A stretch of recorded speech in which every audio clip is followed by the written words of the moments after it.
ससुराल। मैं शनिवार की शाम ऑफिस से ही एक रात मायके में रुकने आ गई। सीमा दीदी भी 2 दिनों के लिए आई हुई थी। सोचा सबसे जी भरकर बातें करूंगी, पर मेरे पहुंचने के घंटे बाद ही रवि का फ़ोन आ गया। मैं बाथरूम में थी, इसलिए मम्मी ने उनसे बातें करी।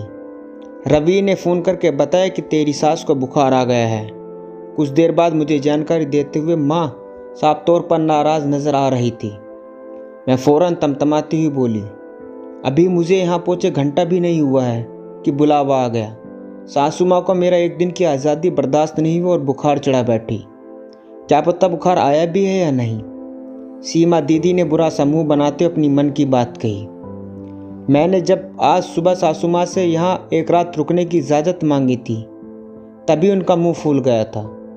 दीदी तुम्हारी मौज है, जहाँ सास ससुर के झंझटों से दूर अलग रह रही हो। मेरा मूड पल पल खराब होता जा रहा था। अगर तुझे इन झंझटों से बचना है तो तू अपनी सास को अपनी जेठानी के पास भेजने की जिद पर अड़ जा। सीमा दीदी ने वही सलाह दोहरा दी जिसे वो मेरी शादी के महीने भर बाद से देती आ रही है।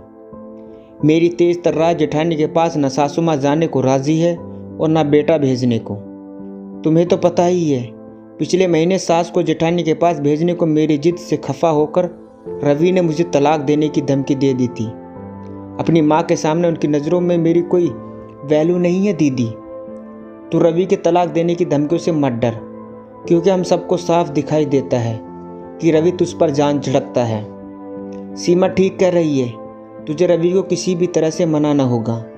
तेरी सास को दोनों बहुओं के पास बार बार बराबर बराबर रहना चाहिए।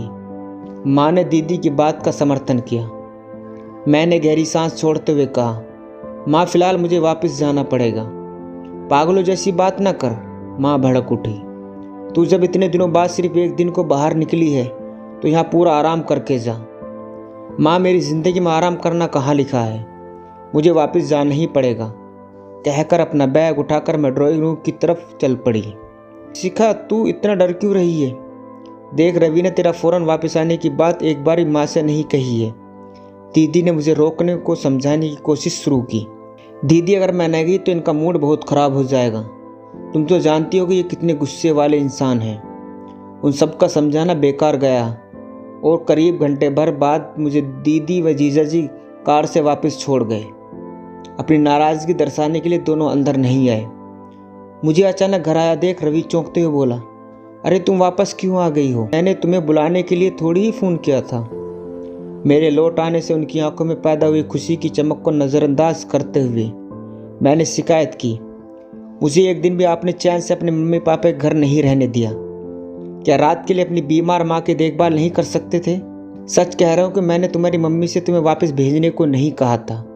वापस बुलाना नहीं था तो फ़ोन क्यों किया? फ़ोन तुम्हें सूचना देने के लिए किया था स्वीट हार्ट। क्या सूचना? कल सुबह नहीं दी जा सकती थी? मेरे सवाल का उनसे कोई जवाब देते नहीं बना। उनके आगे बोलने का इंतज़ार किए बिना मैं सासू माँ के कमरे की तरफ चल दी। सासू माँ के कमरे में घुसते ही मैंने तीखी आवाज़ में उनसे एक ही सांस में कई सवाल पूछ डाले। मम्मी जी, मौसमी बुखार से इतना डरने की क्या ज़रूरत है? क्या एक रात के लिए आप अपने बेटे से सेवा नहीं करा सकती थी? मुझे बुलाने को क्यों फ़ोन कराया आपने? मैंने एक बार भी रवि से नहीं कहा कि तुझे फ़ोन करके बुला ले।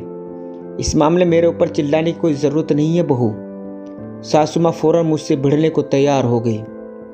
इनके लिए तो मैं खाना साथ लाई हूँ। आपने क्या खाया है? मैं सुबह जो दाल बनाकर, मेरा मन कोई दाल चावल खाने का नहीं कर रहा है। उन्होंने नाराज़ लहजे में जवाब दिया, तो बाजार से टिक्की या छोले भटूरे मंगवा दूँ? बेकार की बातें करके तू मेरा दिमाग ख़राब मत कर बहू। सच में मेरा दिमाग ख़राब है जो आपकी बीमारी की खबर मिलते यहाँ भागी चली है। जिस इंसान के पास इतनी जोर से चिल्लाने और लड़ने की एनर्जी है वह बीमार हो ही नहीं सकता।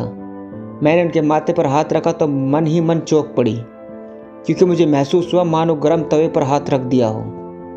तू मुझे और ज़्यादा तंग करने के लिए आई है क्या? देख, मेरे ऊपर किसी तरह का एहसान चढ़ाने की कोशिश मत कर।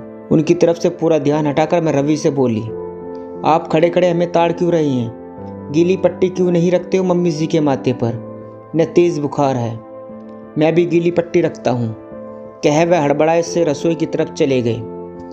मैं आपके लिए मूंग की दाल की खिचड़ी बनाने जा रही हूँ। मैं कुछ नहीं कहूँगी, मेरे लिए तुझे कष्ट करने की ज़रूरत नहीं है। वो नाराज़ ही बनी रही। मैं भी फ़ौरन भड़क उठी। आपको भी ज़्यादा तंग करने की ज़रूरत नहीं है। पता नहीं मैं क्यों आपके इतने नखरे उठाती हूँ। बड़े भाई साहब के पास जाकर रहने में पता नहीं आपको क्या परेशानी होती है। तू एक बार फिर कान खोल कर सुन ले कि यह मेरा घर और मैं हमेशा यहीं रहूँगी। तुझसे मेरा काम ना होता हो तो मत क्या कर। बेकार की चकचक से मेरा समय बर्बाद करने के बजाय यह बताओ, क्या चाय पियेंगी? मैंने अपने माथे पर यूं हाथ मारा मानो बहुत तंग हो गई हूँ। तू मेरे साथ ढंग से क्यों नहीं बोलती है बहू? यह सवाल उन्होंने कुछ धीमी आवाज़ में पूछा। अब मैंने क्या गलत कहा है? तू चाय पीने को पूछ रही है, लठ मार रही है। आपको तो मुझसे ज़िंदगी भर शिकायत बनी रहेगी। मैं अपनी हंसी नहीं रोक पा रही थी, इसलिए तुरंत रसोई की तरफ चल दी। मैं रसोई में आकर दिल खोल कर मुस्कुराई और फिर खिचड़ी व चावल बनाने में लगी। कुछ देर बाद पीछे से आकर रवि ने मुझे अपनी बाहों में भर लिया और भावुक होकर बोला, माँ का तेज़ बुखार देखकर मैं घबरा गया था। अच्छा हुआ जो तुम फ़ौरन चली आई। वैसे वेरी सॉरी कि तुम एक रात भी मायके में नहीं रह पाई। तुमने कब मेरी खुशियों की चिंता की है जो आज सॉरी बोल रहे हो? मैंने उचक्कर उनके होठों को चूम लिया। तुम जबान की कड़ी हो पर दिल की बहुत अच्छी हो। मैं सब समझ रही हूँ। अपनी बीमार माँ की सेवा कराने के लिए मेरी झूठी तारीफ करने की तुम्हें कोई ज़रूरत नहीं है। नहीं, तुम सच में दिल की बहुत अच्छी हो। सच, बिल्कुल सच। तो कमरे में मेरे लौटने से पहले सो मत जाना। अपने प्रोग्राम को गड़बड़ कराने की कीमत तो पक्का मैं आज रात को ही वसूल करूँगी। मैंने उनसे लिपटकर फटाफट कई सारे चुम्बन उनके गाल पर अंकित कर दिए। आजकल तुम्हें समझाना मेरे बस की तो बात नहीं है। उन्होंने कसकर मुझे अपनी बाहों में भींच लिया। तो समझने की कोशिश करती ही क्यों हूँ? जाओ, जाकर अपनी मम्मी पापा के पास बैठो, कह मैंने हंसते हुए उन्हें किचन से बाहर धकेल दिया। वो ठीक कह रहे हैं। महीने भर से अपने व्यवहार में आए बदलाव के कारण मैं अपनी सास और इनके लिए अनबुझ पहेली बन गई हूँ।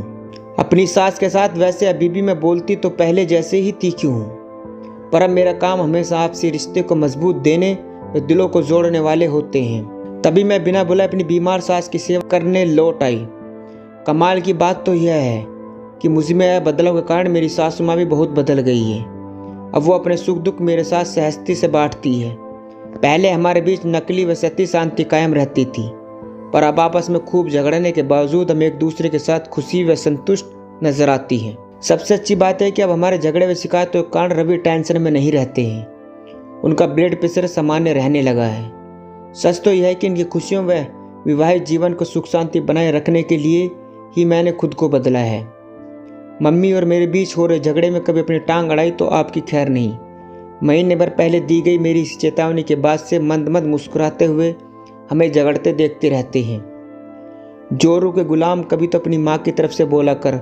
मम्मी जी जब कभी उन्हें उकसाने को ऐसे डायलॉग बोलती है तो ये ठाका मारकर हंस पड़ते हैं। सास ससुर से दूर रह रही अपनी सीमा दीदी की मौज मस्ती से भरी जिंदगी की तुलना अपनी जिम्मेदारी भरी जिंदगी से करके मेरे मन में इस वक्त गलत तरह की भावनाएं कुलबुला रही हैं। सासू माँ के ठीक हो जाने के बाद पहला मौका मिलते ही किसी छोटी बड़ी बात पर उनसे उलझकर मैं अपने मन की सारी खीज व तनाव बाहर निकाल फेंकूंगी।